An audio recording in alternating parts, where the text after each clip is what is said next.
Olá, eu sou Juliana Diamante, doutoranda da Faculdade de Educação da USP, membro do grupo de pesquisa Crianças, Práticas Urbanas, Gênero e Imagens, e hoje vim apresentar mais um podcast em movimentos da série Pela Democracia, com a professora Ângela Scalabrin Coutinho. Ângela é professora do curso de Pedagogia na Universidade Federal do Paraná e nos convida a pensar a relação entre bebês, democracia e a educação infantil.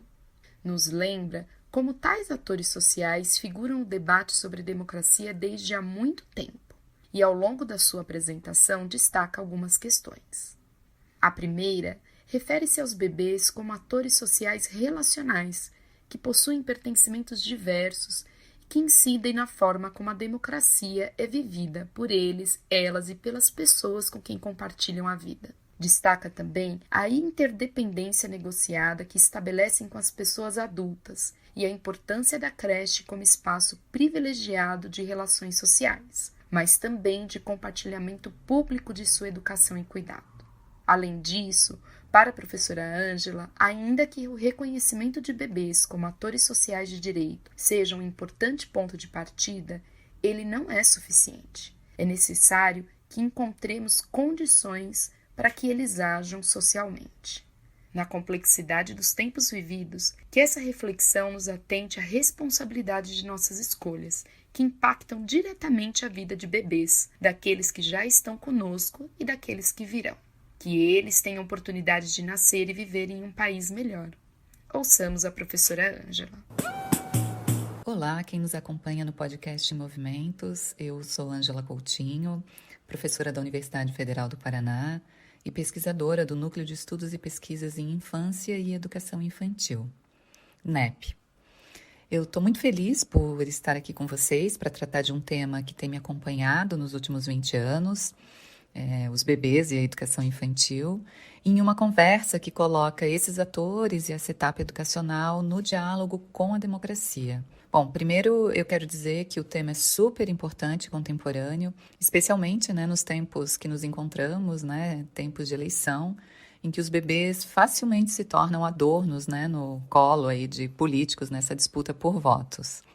Isso a saudosa Fulvia Rosenberg já destacava nos seus escritos. E a contemporaneidade do tema também não pode significar que ele é novo, porque os bebês eles figuram o debate sobre a democracia desde há muito tempo.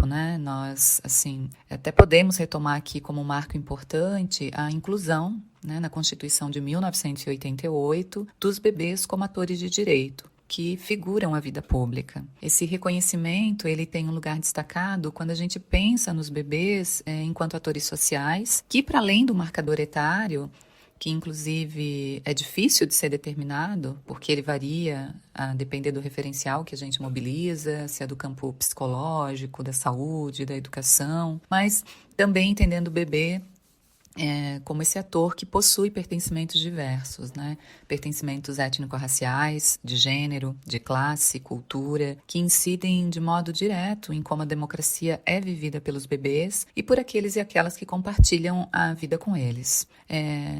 Aqui eu quero fazer um registro que essa referência aos adultos que convivem com os bebês é fundamental quando a gente pensa na relação entre eles, a educação infantil e a democracia. E nesse âmbito eu quero destacar dois elementos.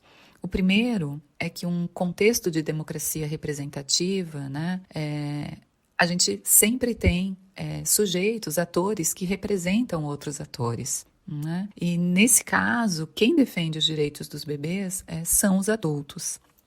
Se a gente considerar que os bebês não ocupam de modo direto essa arena política de tomada de decisões, somos nós adultos que representamos os bebês nesses contextos. E aqui eu penso que cabe convocar o destaque que Kay Tisdall e a Samantha Punch, no editorial Explorando as Relações de Crianças e Jovens nos Mundos Majoritário e Minoritário, da revista Children's Geographies, elas dão um destaque bastante grande ao conceito de interdependências negociadas, para tratar da relação entre os adultos e as crianças nas diferentes ações sociais. As autoras, elas defendem que essa ação social da criança ela é sempre relacional.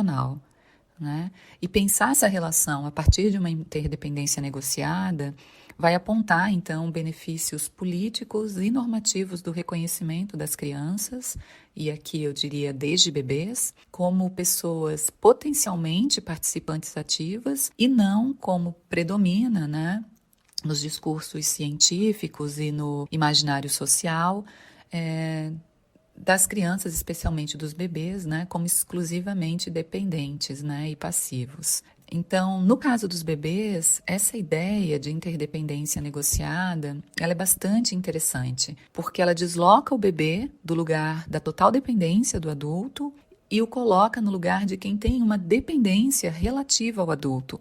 Mas o adulto também possui uma dependência relativa ao bebê. E ambos agem socialmente a partir de uma relação que é uma relação de alteridade. Então, nesse sentido, a presença dos bebês, né, nas arenas de decisão depende, em larga medida, da visibilidade que nós, adultos, damos às vozes dos bebês, né, que vão ser expressas aí por meio das mais variadas formas de comunicação e de expressão. O segundo ponto que eu quero destacar na importância de considerar os adultos, né, nessa relação bebês, democracia, educação infantil, diz respeito ao fato de as políticas, né, formuladas e implementadas para a garantia dos direitos dos bebês à educação infantil terem uma relação intrínseca com a função sociopolítica pedagógica dessa etapa, né, e de se situarem no âmbito de políticas que são políticas sociais. Então, isso implica que a gente considere que, ao mesmo tempo em que nós reconhecemos as creches como um espaço privilegiado para as relações sociais dos bebês entre eles, com os adultos e com os elementos da cultura que intencionalmente são dispostos nesses contextos educativos, coletivos, nós também entendemos que esse lugar cumpre a função de compartilhar a educação e cuidado públicos dos bebês. Então, portanto, a creche ela é um lugar de vivência da cidadania dos bebês e dos adultos que com eles têm o privilégio de conviver.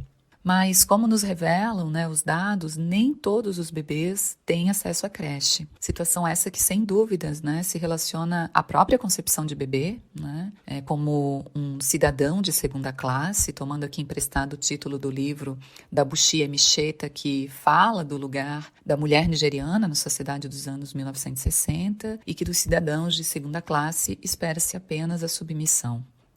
Mas, além dessa concepção de bebê, impera ainda nos processos de exclusão dos espaços públicos, né, os lugares sociais que esses bebês, que as suas famílias e especialmente as suas mães ocupam.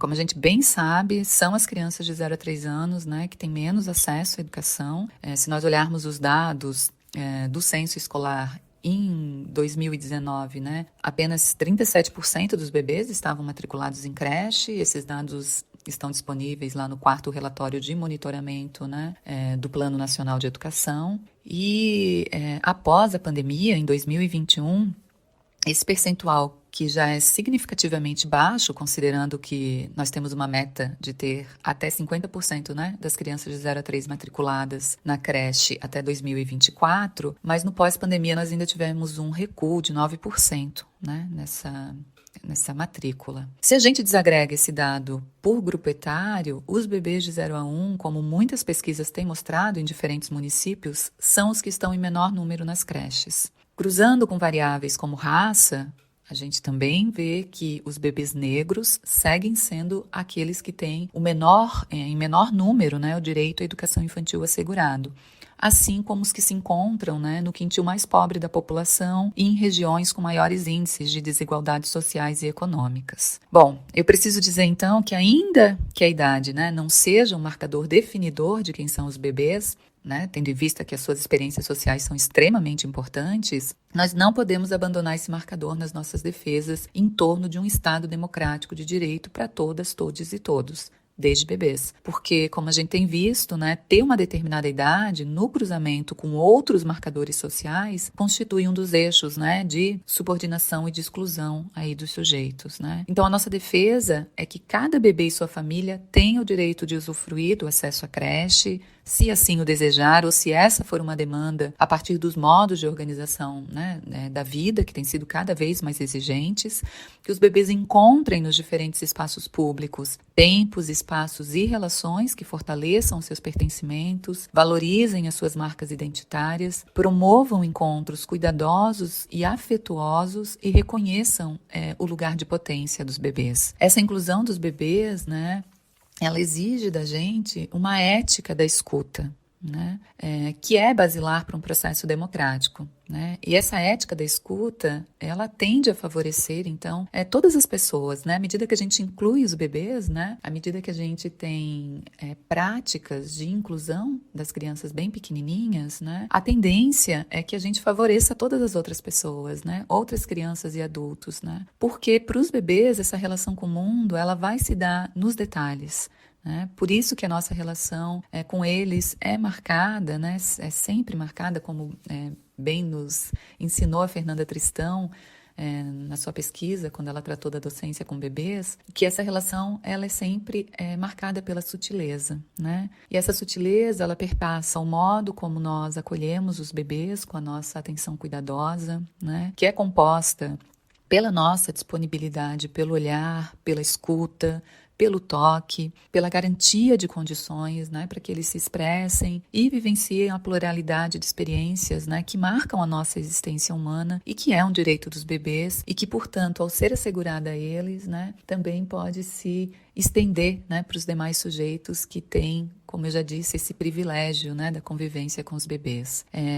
Então, nessa perspectiva, a compreensão dos bebês como atores sociais de direitos é um importante ponto de partida, mas ela não é suficiente, né? Nós precisamos garantir que em espaços democráticos cada bebê tenha seus direitos assegurados e encontre condições para agir socialmente.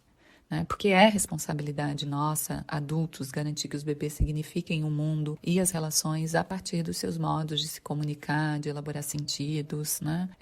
Também importa, né, desenvolver práticas de combate a todas as formas, né, de discriminação, de exclusão, que se manifestem aí nas mais variadas situações do cotidiano. E a partir desses princípios, né, e dessas práticas, não há dúvidas, né, de que esse direito já anunciado para os bebês, desde a Constituição de 1988, que é o direito a estar nos espaços públicos em relação com outros sujeitos, né, e usufruir tudo que esse espaço, né, pode ofertar para os bebês, né, em termos de possibilidade de encontro, de relações, é um direito que, de fato, fortalece a democracia, né, e reconhece esse lugar dos bebês como atores sociais de direito, não só, né, no âmbito discursivo, mas também no âmbito das práticas. Essa tem sido a nossa luta nos últimos tempos, né, e continuará sendo à medida em que a gente assume esse compromisso, que é um compromisso ético, né, com a qualidade de vida, com o bem-estar, né, e com os direitos dos bebês.